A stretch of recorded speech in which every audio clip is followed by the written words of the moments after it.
one of the more momentous and significant constitutional changes that the British introduced in 1935, known as the Government of India Act of 1935, which certainly introduced certain important innovations like, for example, the responsible government in the provinces, but which at the same time created the basis for greater disunity in Indian politics.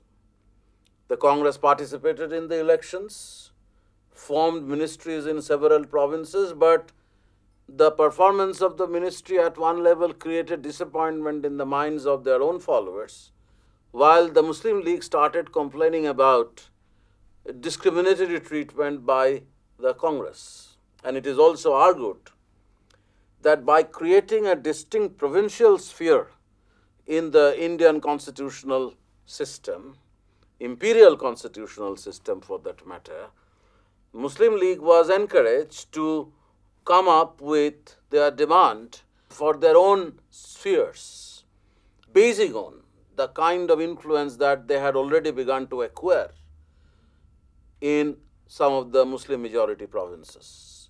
So, provincialization of politics is often looked upon as one important consequence of the 35 Act, which encouraged Muslim League to concentrate on certain areas as their own preserves. So, judging by the consequences of the 1935 Act, which at one level, of course, opened up opportunities for power to Indian politicians, including congressmen, it had some long-term unpalatable effects. If you go through the history of the run-up to the 35 Act, fairly a long interlude between the introduction of the Montagu-Chelmsford reforms in 1919 and the enactment of a new constitution in 1935, one should actually locate the reasons for a further revision of the constitutional structure in the failure of the Montagu-Chelmsford reforms. Sir, why was it that the Reform Council of 1919 didn't actually fulfill its own objectives? In the first place, the Montagu-Chelmsford reforms, as you know, didn't create responsible government. It certainly broadened the electorate, it made provisions for direct election, but there were very stringent property qualifications. A system of diarchy was created, but Indian ministers became associated only in relatively unimportant departments, known as transferred subjects. And the kind of demand that the Congress had already been making, like for example the creation of a full-fledged parliamentary system, was never fulfilled by the provisions of this act.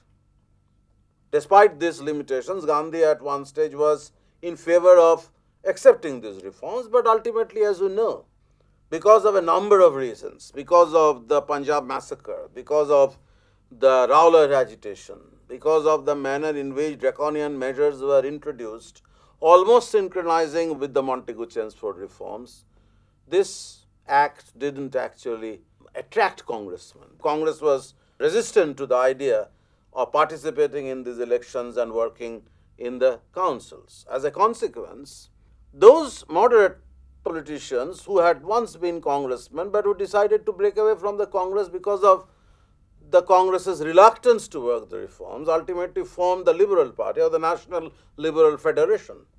Some Muslim politicians also participated in the Reformed Council, but Congress decided to stay away from it. You are all familiar with the history of how the cycle of agitation that was unleashed from 1919 onwards ultimately climaxed in the non-cooperation agitation, and once the non-cooperation movement was withdrawn, some of these people who had once agreed with Gandhi's idea or Gandhi's view that it was more important to participate in the non-cooperation movement than participating in the Reformed Council, wished to participate in the Reformed Council. Arguments of people like Motilal Nehru or Chittaranjan Das, they felt that Indians should try to break the council system from within.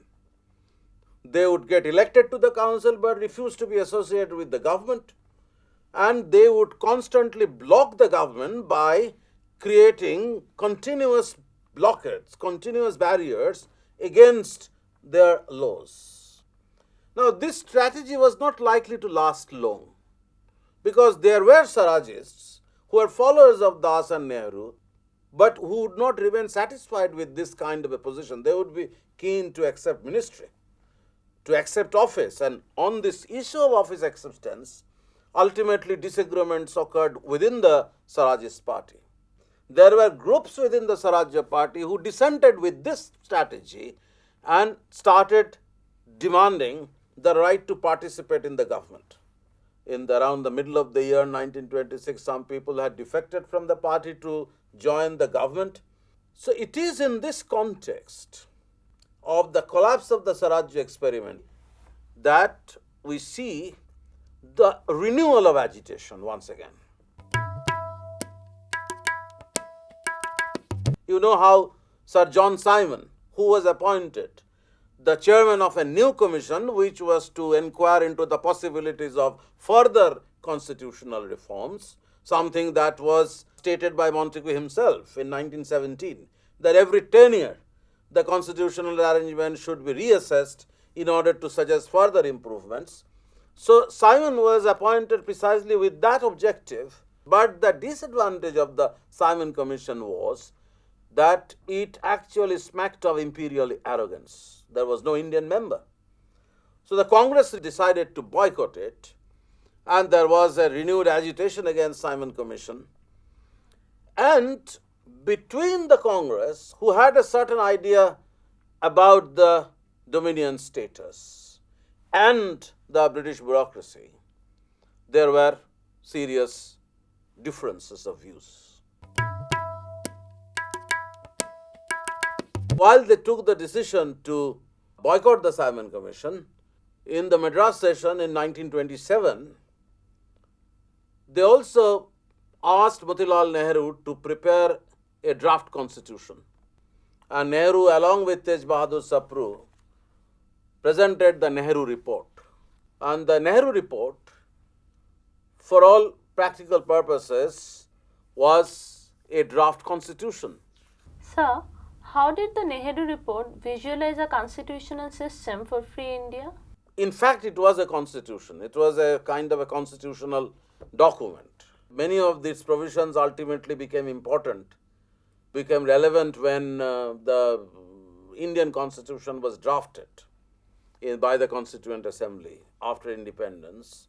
If you study the Nehru report closely, you will see how it was inspired by American and British constitutions.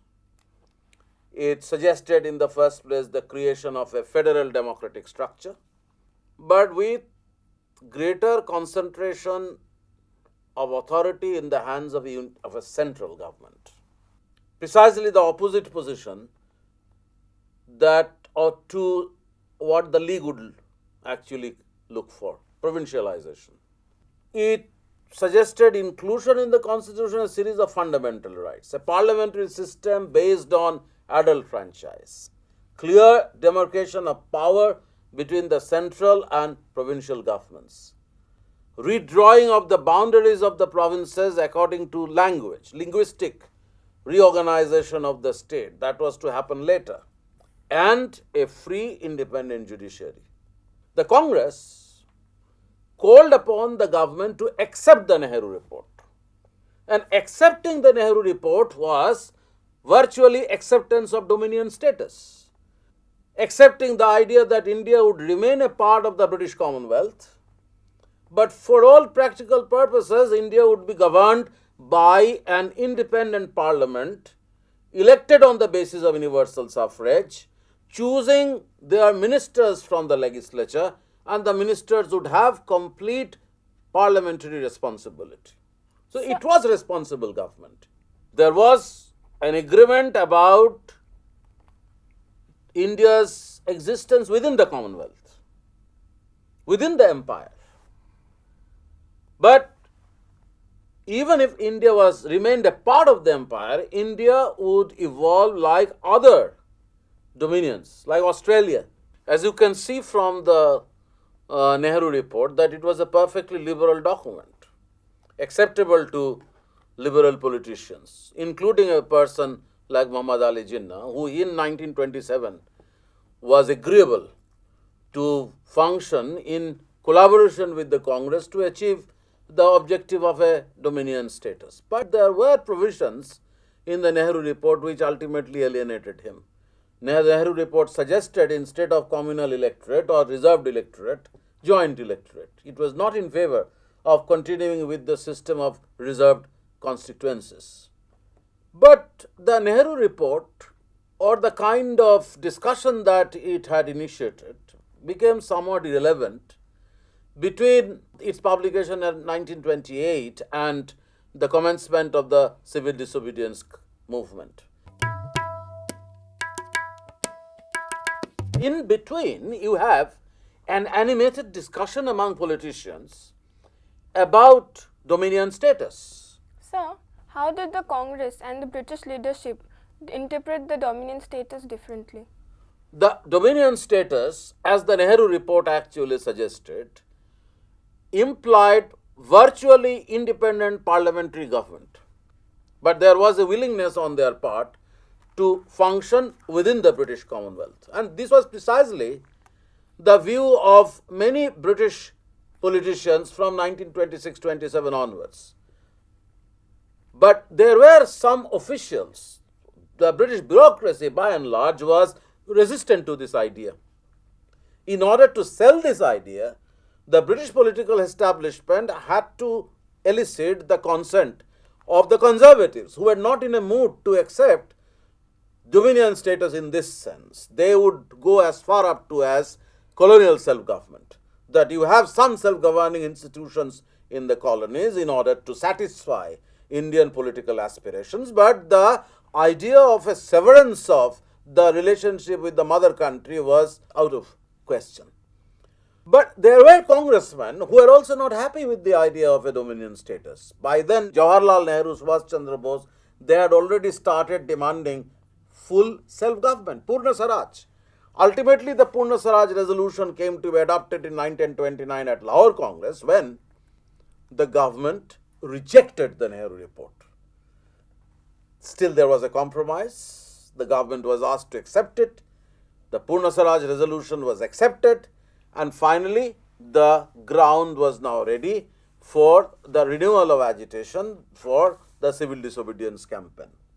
Now that story is well known, but what you must note at this point is that all the while when the civil disobedience campaign was continuing, the British government was trying to outmaneuver the Congress through certain kinds of concessions that they were promising. Arvind, for example, was very keen to introduce dominion status with some safeguards, but his position was not acceptable to many British conservative politicians. But that is a different story. You have such disagreements occurring frequently among British politicians about what to do with India in future. But despite all these disagreements, we can see a very clear objective on the part of the British to outmaneuver the Congress during the civil disobedience campaign by convening the Roundtable Conference with the package of reforms, offering a few concessions to the Congress. But the first Roundtable Conference, as you know, Congress didn't participate. There was no Congress representative. But in the first Roundtable Conference, in which some liberals, some Muslim leaders, the princes were present, they first floated the idea of autonomy, federation. The federation idea was that there should be a federation in which the princes would join with their distinct identity kept intact. There would be some measure of provincial autonomy, responsible government in the province, but gradually responsible government would be introduced at the center, by which it means that the government would become accountable to an elected parliament.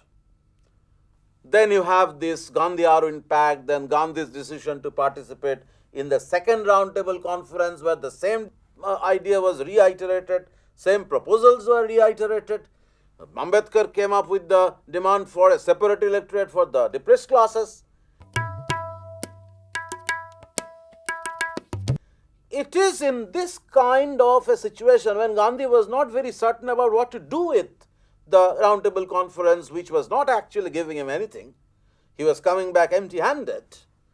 Ramsay MacDonald announced his devious MacDonald Award in August 1932, by which he reiterated the British commitment to preserve the separate electorate for the Muslims, but in addition, the MacDonald Award also promised separate electorate for the untouchables. The situation was saved by Gandhi's fast. Gandhi went on a fast unto death. Ultimately, there was pressure on Ambedkar, and Ambedkar eventually agreed about joint electorate, but also ensured that there should be greater representation of untouchables in the representative assemblies. So these tortuous negotiations, interspersed with movements, set the stage for the Act of 1935. Now this act had two aspects, the federal and the provincial. Sir, Yes. to what extent was this Act of 1935 an improvement on Montagu-Chelmsford reform? In one respect, it was certainly an improvement because it introduces provincial autonomy. It allows the formation of elected government at the provincial level, elected by the legislature and responsible therefore to the legislature.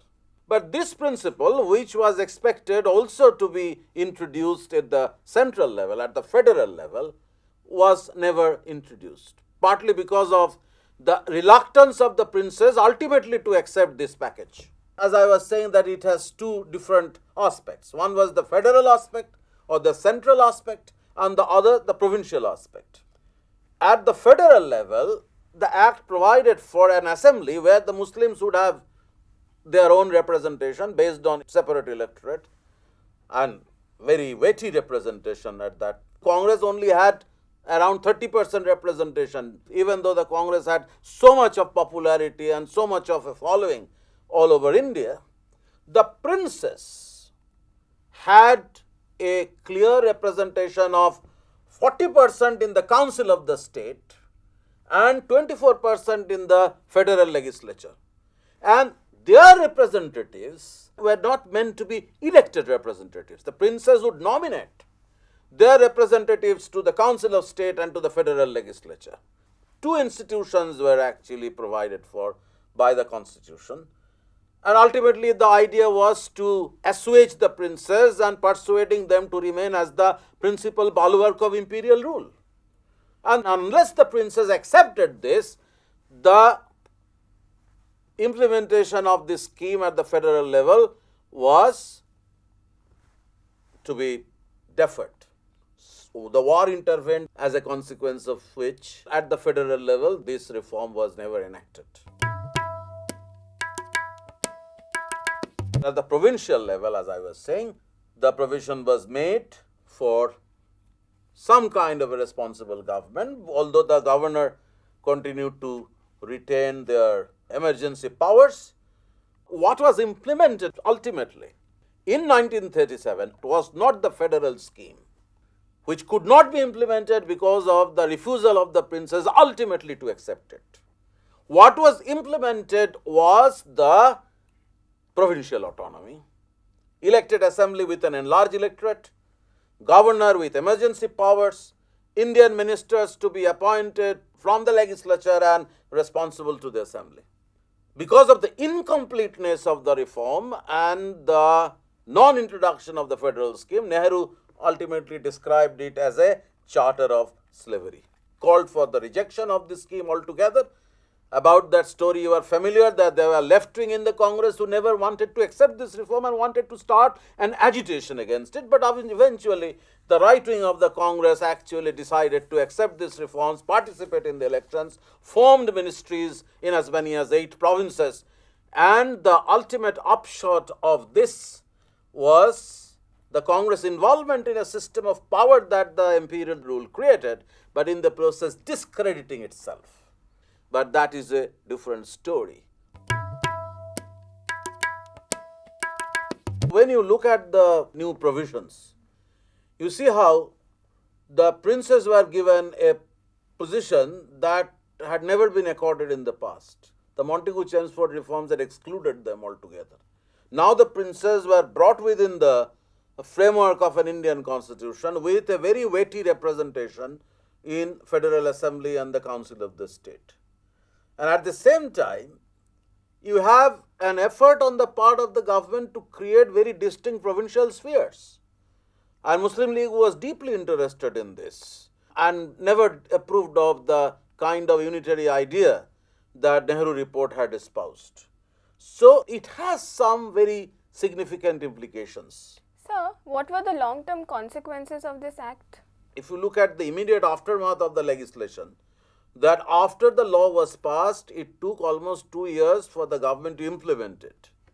And when it was implemented in the teeth of some kind of opposition by the princes themselves. The princes were no longer interested to become a part of this constitutional structure by participating within the dominion status. By then, they had come to realize that dominion status was not going to be implemented very soon. As far as the provincial autonomy aspect of the constitution is concerned, this was a tangible development. You can see involvement of Indian ministers in different governments. Congress, despite the unwillingness and reluctance of the Congress radicals, wished to participate in the elections. There was a hectic election campaign. Ultimately, Congress had a clear majority in 6 states and ultimately formed government in 2 others. Now they were in power. And their people had expected from the Congress ministers certain tangible reforms. Reform in the land system, reform in the labor laws. Nothing of this sort actually came out of these Congress ministries. On the contrary, as you know by now, that the Congress ministries often passed laws which went against the interest of these classes, whom the Congress represented as the sole representative of the Indian people. Communal bitterness became more pervasive. In the Congress majority provinces, the Muslim League constantly complained about the possibility of a Hindu majoritarian tyranny on the minorities. So one can see in the emergence of distinct provincial spheres of power the seed of a far more serious discord of the future. Because it was on the basis of the kind of control that the Muslim League was able to establish in the provinces, using the opportunities available from their control over the provincial government, that they successfully pursued the Pakistan idea, which they proclaimed in 1940 and ultimately wished to achieve through direct action in August 1946, which is a different story. But this sort of story had its roots in the way the Act of 1935 had created certain distinct provincial spheres which the Muslim League used to their great advantage. To that story we'll turn later.